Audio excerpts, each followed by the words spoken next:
سلام، روزتون بخیر. با قسمت دوم از آموزش کمتازیا در خدمتتون هستم. من شهر نصرتی هستم و میخوایم امروز جلسه دوم خیلی سریع و پرقدرت شروع کنیم. خب، توی جلسه قبل که با مباحث پایه و یه مقدار با خود نرم افزار آشنا شدیم. امروز میخوایم یه چیزای بیشتری یاد بگیریم در مورد نوشته ها که اصولاً یکی از اصلی ترین چیزها هست، چون که شما هر وقت یه چیزی درست میکنید احتیاج دارین که از نوشته ها داخلش استفاده کنید. پس یکی امروز در مورد نوشته ها و یکی در مورد ترانزیشن و انیمیشنمون میخوایم بیشتر صحبت کنیم. خب شروع میکنیم. فکر کنید ما این عکس رو داریم و طبق معمول که یاد گرفته بودیم عکس رو میایم توی جایی که میخوایم میذاریم. گفتیم اول از همه قسمت پروژکت ستینگ سایزش رو تعیین میکنیم، هر چیزی که هست. حالا مثلا من این بار میخوام روی همون 720 یا 1080 کار کنم. خب حالا این میشه عکس من که توی قسمت ستینگ توی قسمت استیج من قرار گرفته. خب اینو میخوام بزرگترش کنم چون میخوام حدوداً مثلا زمانش حدوداً 30 ثانیه زمان ببره. ببینید وقتی که روی عکس میگیرین و میکشینش، همونطور که میبینید این پایین یه دونه باکس باز شده. خب که حالا اولش که همش صفر هیچی داره شروع زمانش رو میگه. نگاه کنم اگه من بیارم اینو اینجا قرار بدم، زمان شروعش چنده؟ 19 ثانیه است. اگه بیارم این طرفتر قرار بدم، نگاه کنید زمان شروعش 7. خب حالا بستگی داره وقتی که جابجاش میکنید اون زمان تغییر کنه. الان باید 0 باشه. حالا زمان پایینیش که میبینید، اون زمان پایینی نوشته 27 ثانیه. خب زمانیه که این عکس روی استیج قرار داره به ما نشون میده. مثلا من اگه بخوام اینو 35 ثانیه باشه، 36 ثانیه باشه، 39 یا 42 به همین راحتی میتونم انجام بدم. به جایی که با این بالا هماهنگش کنم، کافیه که اون عدد پایین رو نگاه کنم و زمانی که میخوام و قرارش بدم. مثلا میخوام این 30 ثانیه زمان ببره. خب دقیقاً میخوام 30 ثانیه باشه. خب این الان 30 ثانیه. حالا میخوام یه نوشته بالای این قرار بگیره. میام تو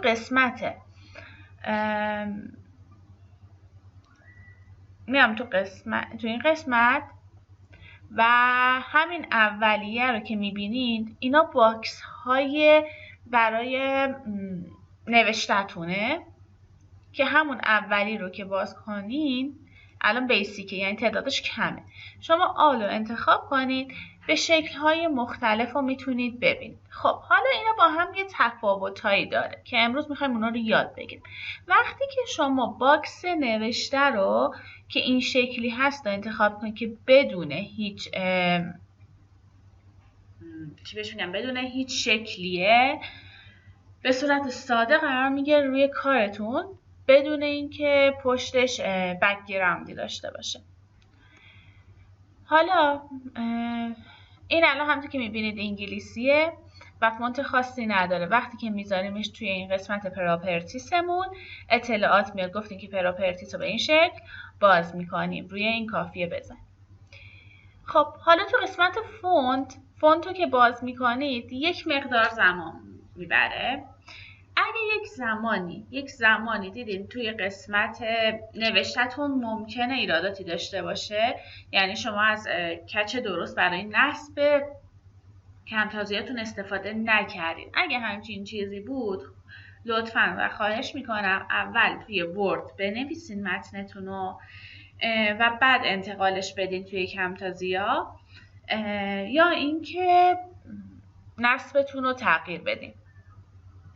خب حالا من مثلا یک فونت خاصی رو انتخاب میکنم، مثلا فانتزی رو انتخاب میکنم بعد و می نویسم می‌نویسم مثلا اعتماد،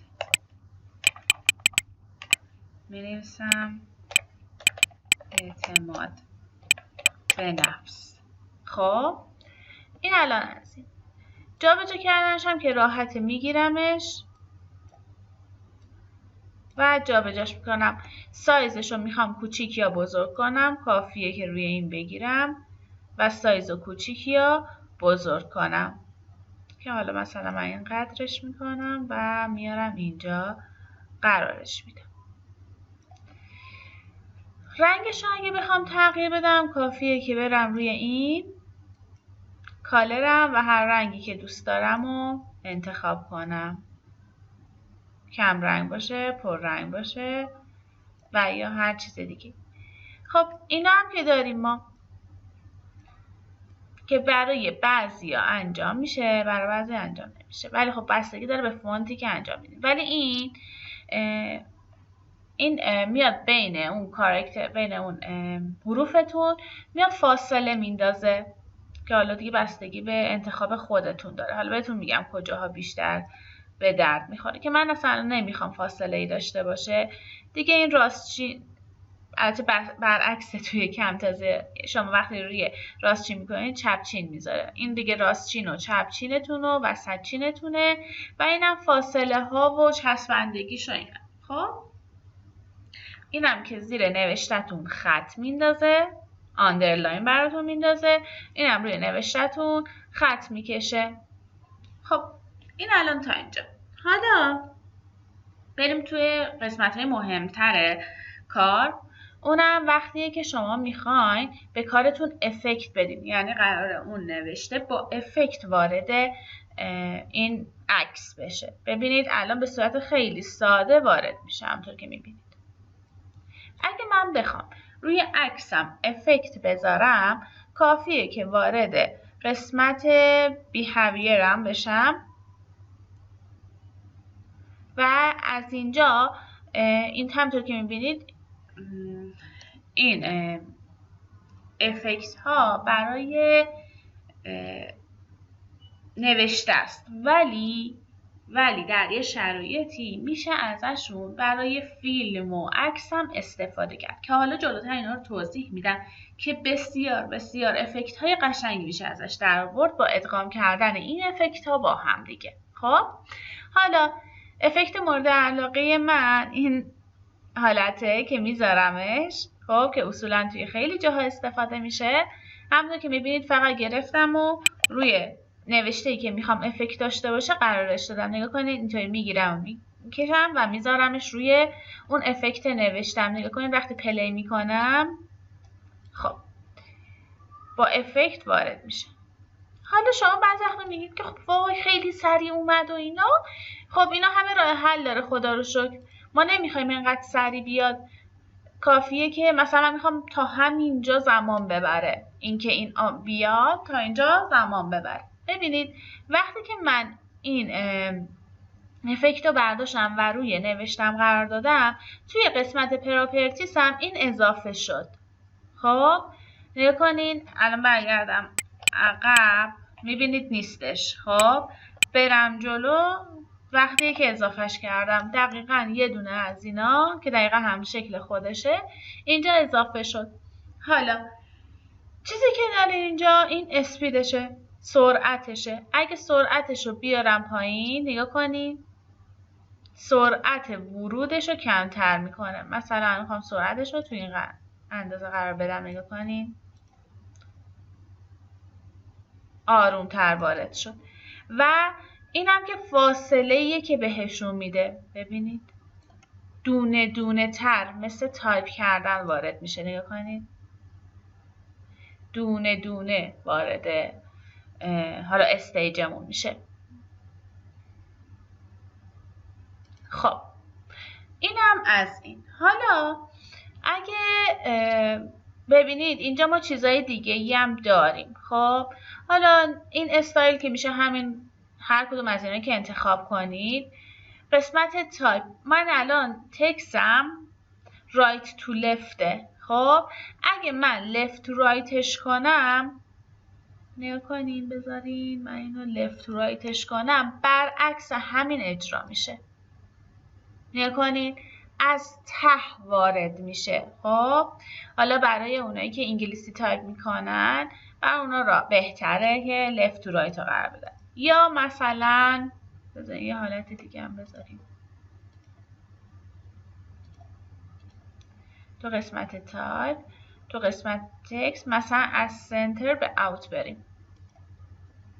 نگاه کنیم از وسط شروع میشه، دونه دونه میچینه و از دو طرف کاملش میکنه. خب یا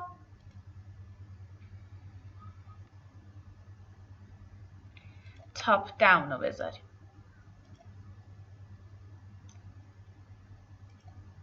پس بچه ها هر کدوم از اینایی که میبینید وقتی که میذارین یه کار خاص انجام میده. یعنی درسته این یه افکته ولی همین یه افکت میبینید چند تا آیتم دیگه داره که به شما 1001 مدل دیگه میده.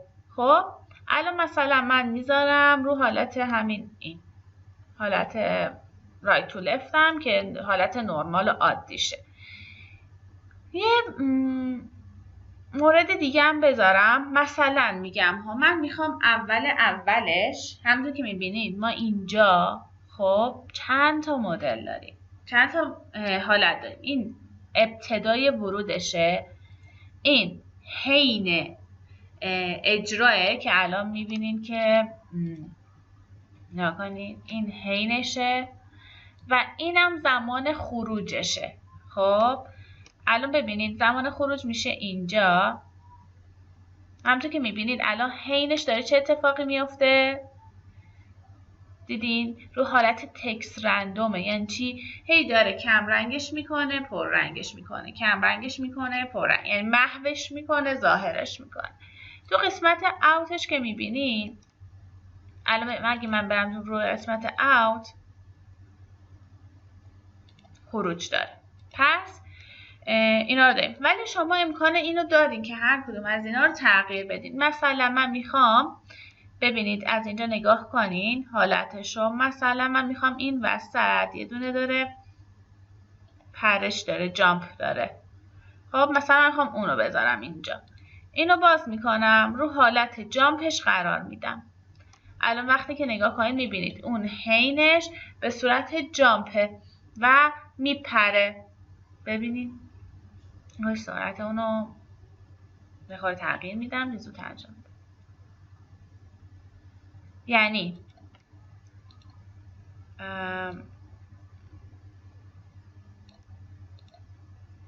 این وسطش این هم شروع به پرش میکنه. یا حالت فید رو داریم که فید خیلی قابل استفاده است.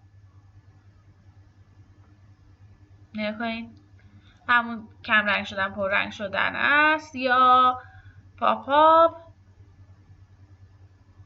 یا هر کدوم دیگه. پس شما اینجا آیتم های دیگه ای رو داریم برای استفاده کردن. خب برای اینکه عوض کنه. اوت هم داریم که وقتی که میخواد خارج بشه حالا به هر شکلی که شما دوست دارین میتونین خروجش رو داشته باشین. مثلا با دراپ که باشه بیاد اینجا به این شکل میشه خروج داشته باشین. یه کار دیگه هم که میتونید بکنید اینه که بیاین الان همینی که دارین و خب با یه آیتم دیگه اینطوری میکسش کنید. یعنی چی؟ یعنی میگم من نه تنها میخوام اینطوری دونه دونه دونه دونه وارد بشه، میخوام که مثلا به این شکلم باشه، حالت شیفتینگ هم داشته باشه. یعنی چی؟ الان نگاه کنید هم داره یه خورده بالا پایین میپره، هم داره دونه دونه اضافه میشه. همطور که میبینید اینجا یه دونه و دو تا از همون behavior رو داریم. خب پس اینجا هر دو شما داریم. شما 100 تا هم که بخواید میتونید اضافه کنید همینطور بالاش حالتهای مختلف و هی با هم دیگه میکس کنید و هم چیزای جدیدتر در بیارید. پس این از این. این قسمت تکستمونه که خیلی خیلی قابل استفاده است و اصلا یکی از آیتم های خیلی قوی که کمتازیا داره همینه که شما میتونید از تکست مختلف براش استفاده کنید و قدرت کمتازیا کلا توی این قسمتشه. حالا من تصمیم میگیرم که اینو نداشته باشم و فعلا فقط همین اولیت داشته باشم. خب حالا یه ذره دیگه بریم جلو، یه کوچولوی دیگه از یه موضوع دیگه هم بگیم، بعد کارمون رو ادامه بدیم. ببینید من میخوام که یه چیزی که اضافه کرده باشم، قبلش یه چیز دیگه بگم. یه دونه از اینا رو انتخاب میخوام تفاوتش رو ببینین. خب میخوام تفاوتش رو ببینین هر کدوم از اینا رو. مثلا من تصمیم میگیرم که از این بیارم قرار بدم، یه دونه از اینا رو از این ببینید من یه دونهشون رو آوردم ولی همشون شبیه هم کار میکنه. خب آیتم هاش من اینو کوچیک‌تر میکنم و جابش میکنم. ببینید اگه بخواین اینو جابجا کنین کافیه روی این زرد، این حالا دایره‌ای که داره برین و میتونین کوچیک‌تر، اصلا کلا محو بشه به شکل یه دایره بشه، بزرگتر و جابجاش کنین. مثلا بیاد این طرف، مثلا میخوام این یه صحبتی داشته باشه، اینم کوچیک‌تر میکنم. خب حالا مثلا این شکل، این اعتماد به نفسمو ببرم بالاتر. به این شکل میخوام این یه صحبتی داشته باشه ولی نمیخوام انقدر زود بیاد، یعنی میخوام بعد از اینکه این تموم میشه تازه این شروع بشه که میارم اینو میذارم اینجا. نگاه کنین به این شکل. حالا میخوام این چی بگه؟ مثلا میخوام که بگه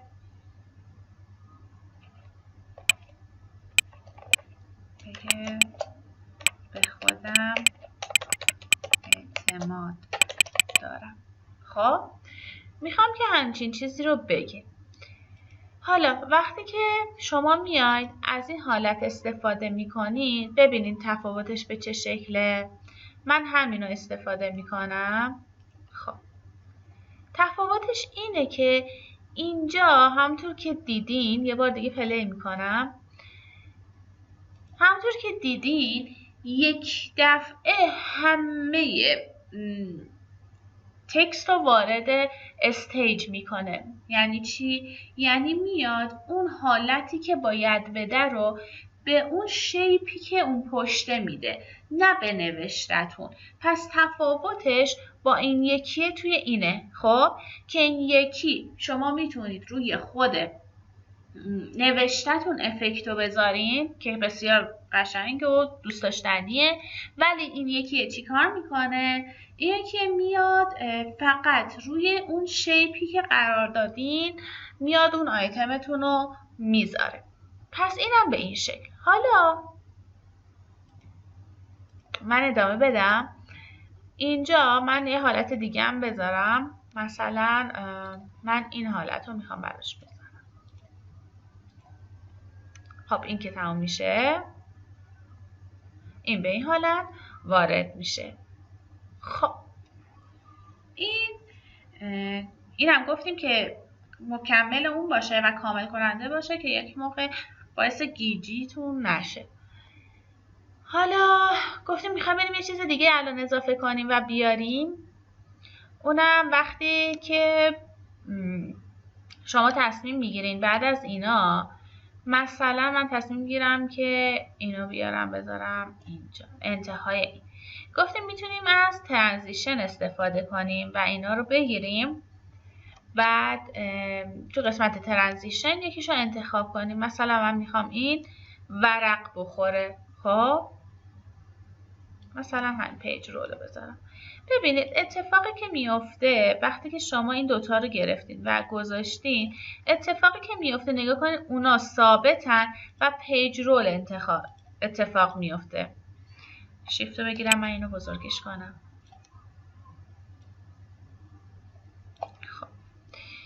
درستش چیه؟ اینه که من اینا رو پاک کنم و من همه اینا رو با هم بگیرم. خب و بعدش از همین این پیج روله استفاده کنم. خب حالا الان انتخاب میکنم. ببینید با هم هماهنگ شدن، یعنی این وسط اون نرفت. خب زوم اینو بزرگتر کنم و اینم همینطور، اینم بزرگتر کنم. دوباره امتحان میکنم. اینا کامل میره و اون پیج روله تازه اتفاق میفته. پس بعد حواسمو به این قضیه ها باید بدم که اینا باعث زیبایی کارم میشه.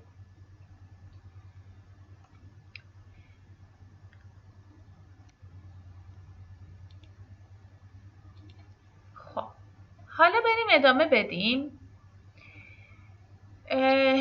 یه چیزی رو اینجا الان بگم. شماها وقتی که تصمیم میگیرین، الان ببینین من برگردونم اینجا. ما این کنار چند تا آیتم داریم. خب یکی این قفل کردن، یکی هم این نشون دادن است که اینا خیلی قابل استفاده است. ببینید شما وقتی که شروع میکنید به ساختن، یک دفعه پیش میاد شما اینجا نگاه کنید من اومدم تا ترک 3. خب ولی حالا توی جلسات بعد که من فایل‌های حرفه‌ای تری رو باز میکنم، شما درست رسیدین تا ترک 3 ولی یه موقع هست شما میرسید به 24 25 26. خب الان مثلا من میام فکر کنید میام اینو اضافه میکنم بالای این به این شکل. خب حالا اصلا میخوام این اینجا باشه، ولی یک دفعه مثلا تصمیم میگیرم که ای بابا خب من میخوام این پشتیه رو جابجا کنم. الان درسته اینو میتونم بگیرم بکشم این طرف، ولی وقتی که شما تعداد اینا زیاد میشه میتونید یه کار کنید، بیاید یکی از اینا رو قفل کنید، یا اینکه حالا من اینو پاک کنم، شما اینا رو نوشین، این میدونید که خب اینجا حتما اینجا و قرار مثلا روی اینو بپوشونه. خب قراره به این شکل بشه، یعنی وقتی که اون اعتماد به نفس تموم میشه اون قراره که بیاد روی اونو بپوشونه. حالا این نوشته اینقدر مهمه که باید اینقدر بزرگ بشه یا اصلا باید همینجا باشه. حالا من میگم ای بابا این همه تصمیم گرفتم این اینجا باشه و اینا حالا نمیخوام جابجاش کنم، کافیه که این قفل صفحه رو بزنم، این دیگه قفله. میبینین بعد دیگه به راحتی میتونم اون پشتیه رو جابجا کنم. خب به همین راحتی، یعنی با این زیریه هیچ تداخلی دیگه پیدا نمیکنه، به راحتی میتونم جابجاش کنم. بعدش هم که دیگه باز کردن قفلش و ادامه دادن کارم به راحتی انجام میشه. پس ما تا اینجا این انیمیشن ها رو گفتیم. این توی این قسمت یه حالت دیگه داره، خب که امروز میتونیم اونم بگیم. این کناریش که ادامه شکل هاه که اصلا اینا شکل ساده است، یعنی فلش های ساده است و حرکتی نداره. شما اگه میخواین اینا حرکتی انجام بدن باید بیاریم بذارینشون. حالا این قسمت مثلا من اینو انتخاب کنم، بیاریم بذارینشون و بعد حالا روشون میتونین چیزی قرار بدین. مثلا فکر کنید من اینو میارم، کدوم ایتم بذارم؟ مثلا من اینو میذارم. خب همونطور که میبینید الان وقتی که اون بیاد فقط باید جابجاش کنم و صافش کنم به این شکل.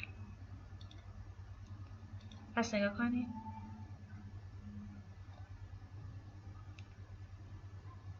خب پس اینا جزو موارد ساده است که همینطور ساده استفاده میشه، مگه اینکه بخواین روش چیزی قرار بدید. ولی این طرف این هم همینطور، اون هم که جزو چیزهای ساده است که حالا اشکالیه که بهتون میده دیگه.